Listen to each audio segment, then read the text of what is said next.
അപ്പോൾ ഇപ്പോൾ ഈ പത്മനാഭസ്വാമി ക്ഷേത്രവും രാജകുടുംബമായിട്ടുള്ള ഒരു ബന്ധത്തിന് ഒരു ഡെഫിനേഷൻ പറയാൻ പറഞ്ഞു കഴിഞ്ഞാൽ എന്തായിരിക്കും അങ്ങ് പറയുന്നത്? അങ്ങനെ ഒരു ബന്ധത്തിനെ പറ്റി. ബന്ധം ഒരു അമ്മയും കുഞ്ഞുമായിട്ടുള്ള പോലെയാണ് ഏകദേശം.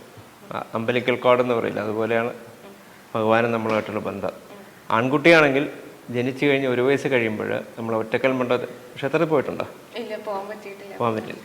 അപ്പോൾ 1 വയസ്സാകുമ്പോൾ ഒറ്റക്കൽ മണ്ഡപത്തിൽ കൊണ്ട് കിടത്ത്, എന്നിട്ട് അകത്തുനിന്ന് നമ്പികകത്ത് നിന്നിട്ട് അനുഗ്രഹിക്കും, എന്നിട്ട് വിളിക്കും പത്മനാഭദാസൻ. അപ്പോൾ തൊട്ട് നമ്മളും പത്മനാഭദാസനാണ്. എന്നെയും കിടത്തിയിട്ടുണ്ട് 1 വയസ്സ് കഴിഞ്ഞ്.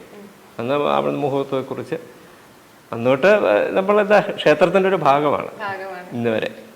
ഒരു ശരിക്കും പറഞ്ഞ ഒരു പ്രിവിലേജോട് കൂടി ഒരു ജനിച്ചൊരു ആളാണ്. അപ്പോൾ അതുകൊണ്ടിട്ട് എന്തെങ്കിലും ബുദ്ധിമുട്ടുകൾ ഉണ്ടായിട്ടുണ്ടോ ലൈഫിൽ? ഇത് എൻ്റെ ജനറേഷൻ വരെ ജനിച്ചത് ഇവിടെ തന്നെ, കൊട്ടാരത്ത് തന്നെ.